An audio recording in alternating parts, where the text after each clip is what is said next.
Bien, buenos días muchachos. Ahora lo que vamos a hacer es un resumen de lo que hicimos en la clase pasada, ¿sí? En la última clase. Más que nada algunas preguntas más marcadas y las respuestas que deberían tener ustedes cuando elaboren ahí el examen, ¿sí? Que va a venir la siguiente semana. Bien, para empezar, en lo que es la psicología antigua y la moderna, lo que tenemos que hacer primero es saber diferenciar entre el objeto de estudio de la psicología antigua y el objeto de estudio de la psicología moderna. ¿Cómo es que cambia la psicología antigua a moderna? ¿Qué produce ese cambio? Lo que produce ese cambio, deberíamos decir, que es el objeto de estudio al cual se refiere la psicología antigua o moderna. La psicología antigua no es considerada una ciencia por el objeto de estudio que tenía. Recordemos, el objeto de estudio de la psicología antigua es el alma, y el alma no es considerado un objeto de estudio científico. Para que la psicología sea considerada científica, era necesario que su objeto de estudio, que estudia, tenga que ser un objeto científico. ¿Esto qué significa? Que el objeto de estudio que se debe tener debe ser primero observable, tiene que ser experimentable luego. Es decir, el objeto de estudio científico debe ser capaz de ser medido, es decir, de ser cuantificado, y el alma no cumplía con esos requisitos. Por esa razón, lo que hizo Wilhelm Wundt, el fundador de la psicología moderna o científica, es cambiar ese objeto de estudio, reemplazarlo por algo que sí sea observable, experimentable, cuantificable. Así que en lugar de tomar el alma como objeto de estudio, va a tomar algo semejante al alma. Recordemos que el alma es lo que provoca la vida, ¿cierto? Es lo que da vida, movimiento, gracias a lo cual, la causa por lo cual es que hablamos, sentimos, pensamos, etc. Ahora, algo muy semejante al alma, pero que sí es más real, por decirlo así, en el mundo, es la conciencia. Nuestra conciencia, la mente, es la que produce todos estos cambios en nuestro comportamiento, ¿no? En nuestra conducta, nuestro pensar, el hablar, decisiones, etcétera. Todo viene de la mente, la conciencia. Así que en lugar de estudiar el alma, ahora se va a estudiar la conciencia. Y esa es la gran razón por la cual la psicología ahora es considerada científica, por ese cambio de objeto de estudio y por esas razones, que debía cumplir con estos requisitos de que sea observable, experimentable, cuantificable, como si podría ser la mente o conciencia, según Wilhelm Wundt. Recordemos que luego, ya unos 30 años después, aparecerá el conductismo y considerará pues, que la conciencia tampoco es muy científica y que lo más científico, lo que sí es observable y experimentable, sería la conducta. Y eso ya vendría después con las escuelas psicológicas. Y aquí es donde podríamos ir a las escuelas psicológicas por un momento. Aquí tenemos, por ejemplo, al estructuralismo, ¿ya? Que es una de las que representa a las escuelas mentalistas, es decir, las escuelas psicológicas que tienen como objeto de estudio principal a la conciencia o la mente. ¿Ya? La primera es el estructuralismo, luego viene pues, el cognitivismo, la gestalt, ¿no? Y todas las demás escuelas que trabajan más que nada el tema de la conciencia. Pero a diferencia de ello, está el conductismo. Y aquí tenemos el conductismo, ¿no? Que es a lo que nos referíamos. Este conductismo es el que hace sus mayores críticas al estructuralismo y a las demás escuelas mentalistas, que es escuelas que estudian la conciencia sobre todo, ¿no? El conductismo, la crítica que hace el conductismo de Watson es alegar que esto de la introspección, que es el método del estructuralismo de Wilhelm Wundt, es demasiado subjetivo, ¿no? No es tan científico como se esperaba, ya que se está confiando pues en las opiniones o en los juicios de una sola persona, ¿no? Lo que él proponía era un método más objetivo y además un objeto de estudio más real, un objeto de estudio que sí sea observable y experimentable. Así que lo que él propone pues es la conducta, ¿no? La conducta es lo que se debe estudiar en el caso del hombre, no tanto la conciencia. Ahora, esto es lo que opina el conductismo. Bien, pero debemos también tomar en cuenta las influencias del conductismo, ¿no? Recordemos que el conductismo tiene influencia de la reflexología de Iván Petrovich Pavlov, ¿ya? Y en la reflexología de Pavlov nace lo que se llama el condicionamiento clásico, ¿ya? Todo esto va a ser influencia hacia Watson, hacia su conductismo. Así que podemos decir entonces que el conductismo va a considerar lo que considera en este caso Pavlov, que es que el sujeto, ¿ya? El sujeto que aprende, que conoce, es pasivo en realidad, que el ambiente, los estímulos, las cosas, los objetos, el mundo, el ambiente, es el que determina lo que el sujeto va a conocer, ¿sí? Primero lo que actuaría sería el mundo, los estímulos, es lo primero que aparece.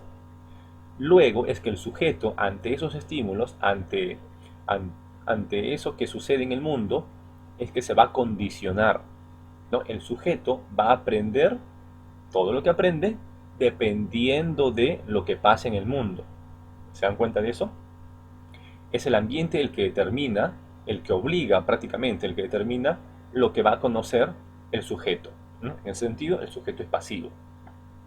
Por eso la fórmula que podríamos ver acá sería primero estímulo y luego respuesta, la respuesta del sujeto, ¿no? En cambio, en el neoconductismo, ya el neoconductismo de Skinner, a pesar que sea neoconductismo, mantiene esa idea de que es el ambiente, pues, ¿no? De lo que determina el comportamiento del sujeto, lo que influye, pero acá va a cambiar un factor. Acá el neoconductismo de Skinner va a sostener, en su condicionamiento operante, ¿ya? Va a sostener que el sujeto en realidad es activo acá. El sujeto es activo. El sujeto primero emite respuestas, el sujeto primero realiza una acción porque, ya, o para que, con el propósito de que aparezca o desaparezca algo en el ambiente, de que aparezca o desaparezca un estímulo. Ya, por eso es que uno realiza una conducta, dice el neoconductismo de Skinner. Uno realiza una conducta porque espera recibir algo a cambio, ¿no? O espera que desaparezca algo, ¿no? Un castigo, por ejemplo, espera que desaparezca algo. Por eso realizo yo una conducta primero. O sea, primero yo hago algo, realizo una conducta, un comportamiento, una respuesta, para que luego el mundo actúe de una determinada manera. Según Skinner, la cosa sucede de esa manera, ¿ya? En ese sentido, el sujeto es activo, ¿ya? Porque el sujeto es el que determina si algo aparece o no aparece en el ambiente, en el mundo. Bien, ahora volvamos un momento atrás, aquí a la primera clase de psicología, y vayamos a los procesos psíquicos, ¿ya? A lo que también habíamos hecho en clase, ¿sí? La diferencia entre los diferentes procesos psíquicos que hay, cognitivos, afectivos, volitivos. Acá debemos saber diferenciar por qué es que llamamos a estos procesos psíquicos cognitivos. Aparte de los afectivos y volitivos, lo importante acá son los cognitivos. Dentro de los procesos psíquicos cognitivos encontramos a la sensación, percepción, memoria, imaginación y pensamiento, ¿no? Los que están acá figurando. Pero a ver, ¿por qué son cognitivos? ¿Por qué estos procesos son cognitivos? Ya, esa sería una pregunta que se podría elaborar. La respuesta tiene que ver bastante con lo que significa el término cognitivo. Como habíamos dicho, cognitivo viene del término latino cognoscere, que significa pues conocer, ¿no? Hace referencia al conocimiento. Entonces, estos procesos serán cognitivos porque son procesos que nos permiten conocer la realidad, nos permiten entender y conocer la realidad que nos rodea, ¿no? Por eso son cognitivos, nos permiten conocer esa realidad. Dense cuenta, sentimos, lo que percibimos, la memoria, lo que imaginamos, nuestro pensamiento, todo eso ayuda a tener una idea más clara de cómo es la realidad en la cual nos encontramos, ¿no? Ya, hasta ahí tenemos eso. Bien, ahora vamos a esta parte, lo que son las bases biológicas del comportamiento humano, que es el último tema que hicimos también. Primero haciendo esta diferencia, ¿ya? Acá tenemos el encéfalo y sus tres partes, ¿no? Tronco encefálico, cerebelo y cerebro. Ya, la gran diferencia acá se encuentra entre el tronco encefálico y el cerebro, ¿ya?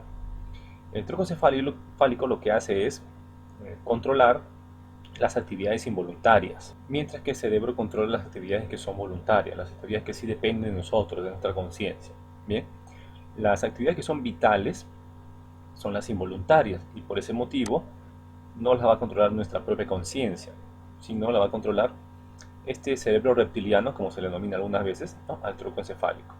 Así pues, no tenemos que estar acordándonos o de repente en los sueños, cuando estamos durmiendo, no tenemos que estar preocupándonos sobre este tipo de actividades, ¿no? Como es la respiración, el ritmo cardíaco, el hipo, etcétera, etcétera, ¿no? Los sueños, todo eso es parte de las funciones del tronco encefálico, ¿ya? O también de algunas partes de la subcorteza del cerebro, ¿no? Que están conectadas con el tronco encefálico. Por otro lado, tenemos también los lóbulos del cerebro, ¿no? Ahí ya saben sus funciones principales de cada uno.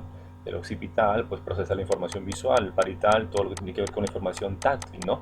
Eh, los sentidos, menos, claro, el olfato, menos el olfato y y la audición, porque el olfato y la audición tienen que ver más con el lóbulo temporal, ¿no? Y el lóbulo frontal tiene que ver más que nada con el comportamiento propiamente humano, ¿no? El hacer planes, el pensar entre lo que es bueno y lo que es malo, lo que es la moral, pues, ¿no? Todo eso se va a procesar en el lóbulo frontal. Y en el lóbulo temporal recordemos que acá hay dos áreas muy importantes, que es el área de Broca y el área de Wernicke. El área de Broca, recuerden, tiene que ver más que nada con la parte mecánica del lenguaje. Se ocupa de regular el- la función de la articulación del lenguaje. Eso tiene que ver con el hecho de poder hablar, ¿no? Poder mover la lengua, pronunciar bien las palabras, hablar, ¿sí? Eso tiene que ver con el área de Broca. En cambio, el área de Wernicke tiene que ver más que nada con la comprensión del lenguaje. El comprender lo que escuchamos, el entender lo que estamos leyendo, ¿no? Si hay algún problema en el área de Wernicke, eso significaría que la persona va a tener mucha dificultad al entender lo que le están diciendo. No va a procesar bien eso, no hay un problema en el entendimiento acá respecto al lenguaje. Y a lo que lee igual, ¿no? Cuando está leyendo, pues no va a entender bien las letras que está leyendo y por lo tanto no va a comprender lo que está ahí, ¿no? Le va a ser muy difícil. Ya, eso pasaría cuando hay una lesión muy grave en el área de Wernicke, que se llamaría una afasia de Wernicke. Bien chicos, hasta acá sería todo, eso es lo que hicimos en la clase, más que nada, ¿no? Son las preguntas que hicimos, formulamos y tratamos de que los chicos estuvieran respondiendo. Bien muchachos, hasta acá nos quedamos entonces, hasta la siguiente oportunidad. Gracias.